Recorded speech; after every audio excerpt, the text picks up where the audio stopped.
एक बार एक घने जंगल में एक विशाल हाथी रहता था।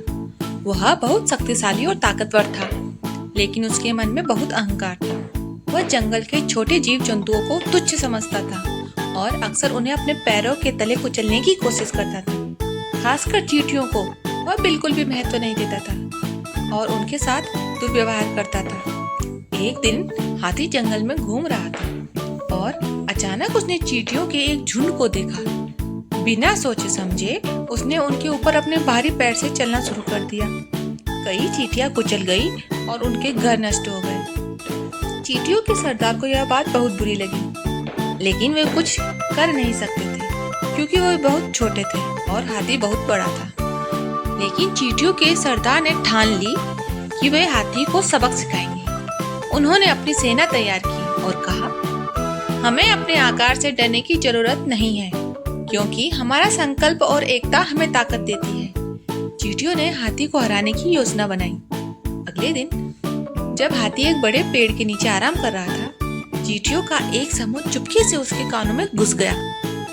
वे इतनी छोटी थी कि हाथी को उनका आभास भी नहीं हुआ। धीरे धीरे चींटियों ने उसके कानों के अंदर काटना शुरू किया। यह हाथी के लिए असहनीय था। वह बेचैन हो उठा, दर्द से चीखने लगा और अपना सिर झटकने लगा, लेकिन कुछ भी काम नहीं आया। चींटियों ने हाथी के कान के अंदर इतनी तेज काटा कि हाथी तड़प उठा और इधर उधर भागने लगा। हाथी ने चींटियों से माफी मांगनी शुरू कर दी और कहा, मुझे माफ कर दो, मैं अब कभी तुम्हारे साथ दुर्व्यवहार नहीं करूंगा। मुझे अपनी गलती का एहसास हो गया है। चींटियों के सरदार ने हाथी की हालत देखी और उसे छोड़ने का फैसला किया।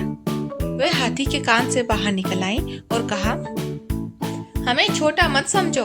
हम चाहे छोटे हों, लेकिन हमारी एकता और साहस बहुत बड़ा है। अगर हमने फिर से किसी छोटे जीव के साथ अन्याय देखा, तो हम तुम्हें फिर से सबक सिखाएंगे।